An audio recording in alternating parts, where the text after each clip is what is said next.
some of that explanation as necessary, kind of on both sides where it's appropriate. With that, I would be recognizing the gentleman from California, my friend, Mr. McClintock. Thank you. Mr. Rodriguez, if the 14th Amendment actually confers automatic citizenship to anyone who's born here, as the Democrats contend, seems to me it would have said all persons born or naturalized in the United States are citizens of the United States, period. That's pretty clear.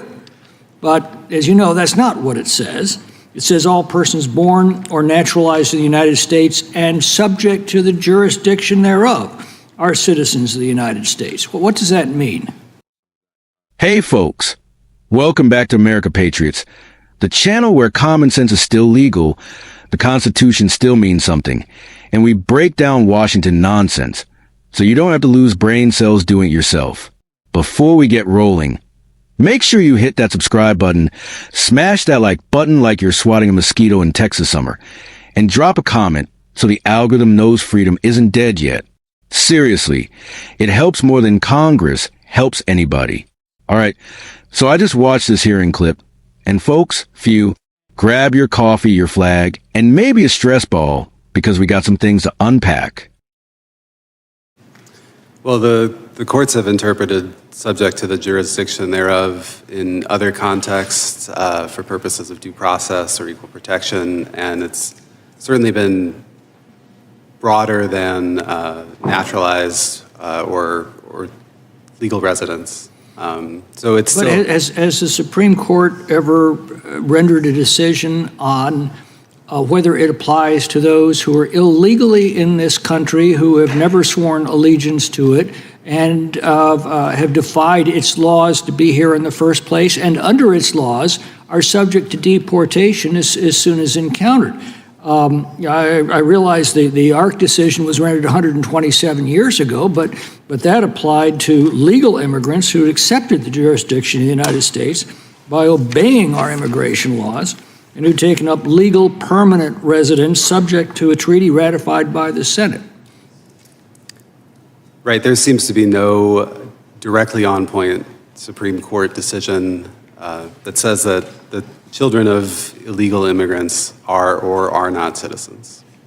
So perhaps we're due to have that at some point decided by the Supreme Court or decided by the people through constitutional amendment or statute, am I correct? It does seem like it will be heard in the near future. Mr. Mayfield, it seems to me that a census is neither science nor statistics. A census is counting real people. People have names, dates of birth, addresses, and other identifying information. How can it possibly be that we include in our census any count without names and such identifying characteristics? It seems to me if you don't have a person, they shouldn't be counted in a census of people. How did we deviate from this simple principle? If I understand your question, Congressman,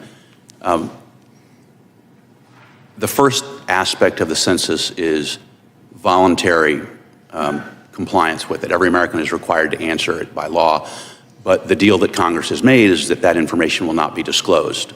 In fact, it cannot even be subpoenaed by a court. That's just how tight the information is kept. So approximately 67% of Americans voluntarily filled out the short form, which is what is your household data as of April 1st, 2020. So for the remaining third of the country, the census endeavors to learn that information. And so it does so. You knock on the door, you get a count of the people who actually live there, you enter them on the census register. That's been done since time immemorial. But I'm reading now of statistical errors that shifted the apportionment of congressional seats away from Republican states toward Democratic states. Now, how can that be if we're actually counting real people? It's important to remember, Congressman, that several members have alluded to so-called errors after the fact. The census does what's called the post-enumeration survey. That is modeling. That is statistical guess. Well, how did we reach a point where we're guessing in the census? Either you're a real person or you're not. If you're not, you don't belong in the census. If you are, we count you.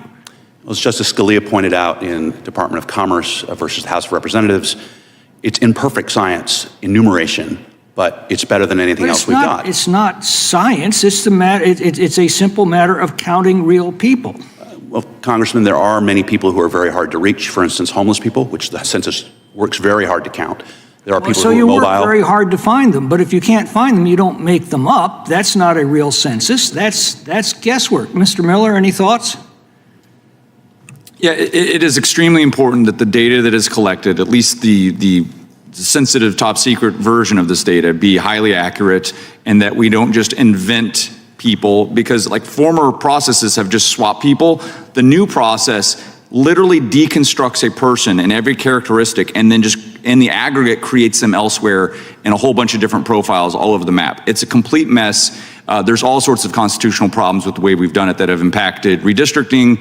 And there are some arguments that if you don't want to count illegal aliens for the purposes of apportionment, because your argument is that they are not under the political jurisdiction of the United States of America at the time of birth, that would impact apportionment, because if you're using differential privacy, you may not know, we don't know what they're doing with that characteristic data. Is it actually adding up all the way to the top accurately or not? And the biggest problem with all of this is we assume it is. It may not be impacting apportionment, but it's all top secret. We don't have eyes on it. We can't verify it. No one can go right now and say that 100% yes, all of this data, even the characteristic data, let alone the population data, is accurate. And that's a huge problem. Thank the gentleman from California. I will now recognize the gentlelady from Washington, Ms. Jayapal. First off, Congressman McClintock, absolute legend move, asking the most basic question in the world. What does subject to the jurisdiction thereof mean? You'd think after 150 years, someone in D.C. would have cracked that mystery. But nope. Apparently, we're still wandering around in the constitutional wilderness like it's a government-funded camping trip. The point he makes is what every normal American has been saying forever. If the 14th Amendment meant everyone born here is automatically a citizen no matter what, it would just say that. Period. End of story. But no. The writers added subject to the jurisdiction thereof, which in lawyer speak means, hey, this has conditions. And yet every time this topic comes up, suddenly everyone pretends the Constitution was written in invisible ink. And then we got this dancing around the big question. Has the Supreme Court ever directly ruled on whether children of illegal immigrants automatically get citizenship? Answer, nope, nada, not once, which means that this is settled law. Crowd, well, they might want to settle down. Now, the census part, buckle up. I'm watching this and thinking, do we live in a country where we count people without actually counting people? Apparently, yes. Yes, we do. According to the expert testimony, only about 2/3 of folks fill out the census form on purpose. The rest is like a national scavenger hunt. But what happens when they can't find someone?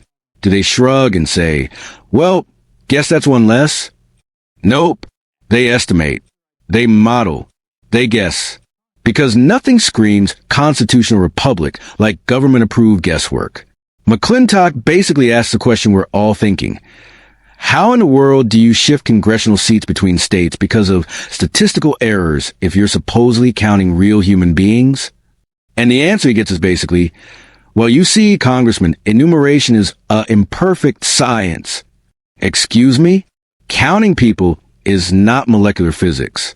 It's counting. Sesame Street levels of complexity, people.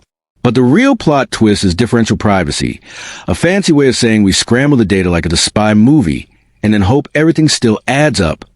Even one of the experts says we literally can't verify whether the numbers are accurate, and we're using this for congressional apportionment, something that determines political power for the next 10 years. Totally fine. No concerns here. Nope. Look, as a right-wing patriot who actually reads the Constitution, and yes, that already puts me ahead of half of Washington, this stuff matters. Citizenship matters. Apportionment matters. Accuracy matters. And pretending that guessing and modeling are just as good as counting real people. Well, that's how you end up with fewer seats where people actually live and more seats where people statistically might exist. But hey, what do I know? I'm just some guy who can count without a government-funded algorithm. Anyway, folks, If you want more content where we break down the madness, defend the Constitution, and laugh our way through the circus that is modern politics, make sure you subscribe to America Patriots. Hit that notification bell too. Because unlike the census, we don't guess whether you're here. Drop a comment below and tell me. Do you trust the census modeling, or do you think maybe, just maybe, we should count actual people instead of imaginary math people floating around in a spreadsheet? Thanks for watching, Patriots. Stay loud, stay proud, and stay American. God bless this country, and I'll see you in the next one.